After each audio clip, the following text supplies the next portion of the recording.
बहुत समय पहले, जब कुछ भी नहीं था, ना आकाश, ना पृथ्वी, ना सूर्य, ना तारे, चारों ओर केवल गहरा अंधकार और अनंत शून्य था। उस असीम शांति में केवल एक ही शक्ति विद्यमान थी, परम चेतना, जिसे लोग भगवान कहते हैं। वही शक्ति सृष्टि के आरंभ का कारण बनी। कहा जाता है कि उस परम चेतना ने एक विचार किया, मैं अनेक रूप में प्रकट हूँ। उसी विचार से सृष्टि की शुरुआत हुई। सबसे पहले एक दिव्य प्रकाश प्रकट हुआ, जो इतना तेज था कि अंधकार धीरे धीरे मिटने लगा। उस प्रकाश से एक विशाल ऊर्जा उत्पन्न हुई, जिसने पूरे ब्रह्मांड को जन्म दिया। सबसे पहले आकाश की रचना हुई, जो अनंत और विस्तृत था।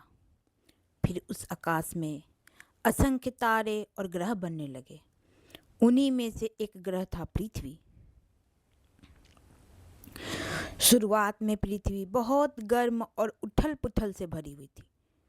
धीरे धीरे समय बीतता गया और पृथ्वी धीरे धीरे ठंडी होने लगी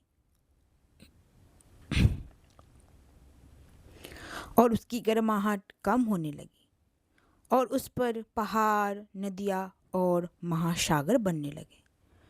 फिर भगवान ने सोचा कि इस सुंदर पृथ्वी पर जीवन होना चाहिए। उन्होंने सबसे पहले पेड़ पौधों को जन्म दिया। हरे भरे जंगलों ने पृथ्वी को जीवन और सुंदरता से भर दिया। उसके बाद छोटे छोटे जीव पैदा हुए, पक्षी, जानवर, मछलियाँ और अनेक प्रकार के जीव जंतु। अंत में भगवान ने मनुष्य की रचना की।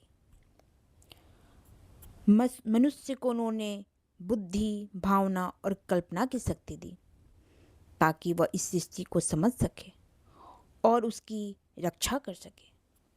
मनुष्य को यह जिम्मेदारी भी दी गई कि वह प्रकृति के साथ संतुलन बनाए रखे और सभी जीवों के साथ प्रेम से रहे। समय के साथ साथ मनुष्य ने सृष्टि के रहस्यों को समझने की कोशिश की।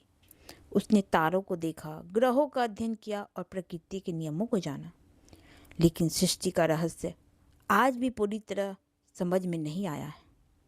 इस कथा का संदेश यह है कि सृष्टि केवल एक घटना नहीं, बल्कि एक अद्भुत और रहस्यमय यात्रा है।